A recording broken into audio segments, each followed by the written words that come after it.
Staying on the theme of strikes then, here in France, Tuesday we'll see another day of industrial action against Emmanuel Macron's pension reform plan. On Sunday, the French Prime Minister Elisabeth Borne had said that she would meet with opposition leaders next month and is open to negotiations with unions.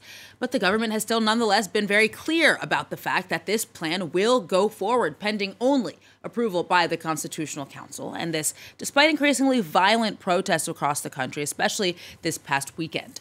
Now, for a bit of analysis on this, then, France 24's international affairs editor Angela Diffley joins me here on set. Hi, Angela. Hi. So how serious is this, then, for Macron?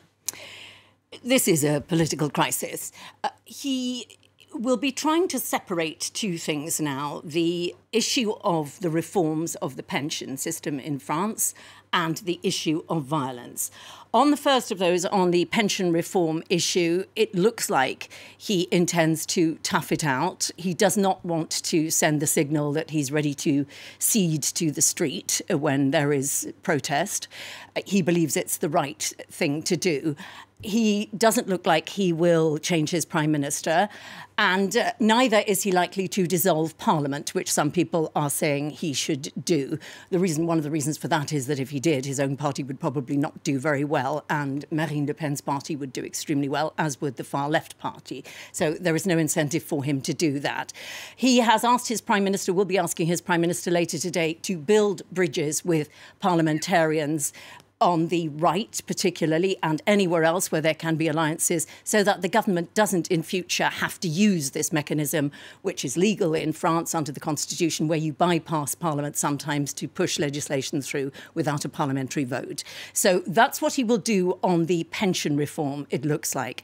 There is a growing problem of violence. We saw last Thursday fires burning in Paris and cities around France, and what appeared to be quite clearly far-left anarchists attaching themselves to the pension reforms and using it to create violence and create mayhem. That is a growing problem, and he needs to be seen to be dealing with that. He needs to be able to restore order in France, because that is a major function of a government. He needs to be able to restore order, and he needs to, in some ways it could help him, because public opinion is likely to turn against these protests if they are regularly infiltrated by extreme anarchists who seem to want revolution.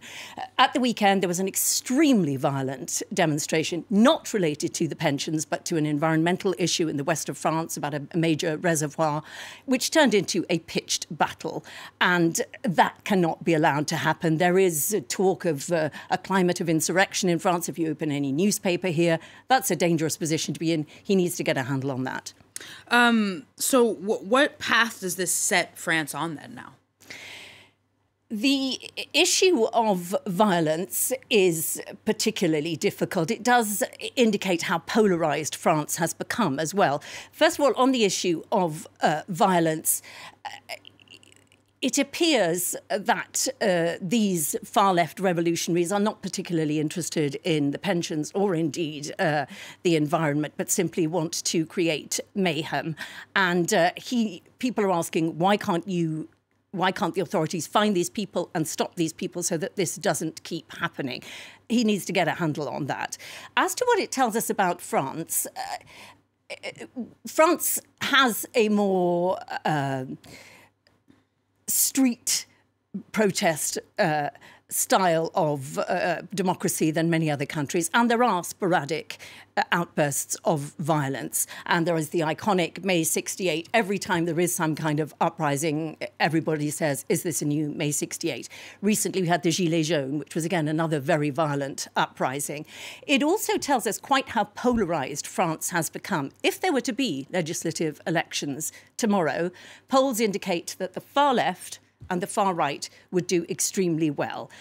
France is very polarised, as are many countries around the world, the United States, and that is a big problem which has become nakedly clear in the last few days. Tomorrow will be a big day of protest on the pensions, and it's expected, unfortunately, that there will be more violence. We'll see if any of this leads the government to change course. Angela Diffley, thank you very much.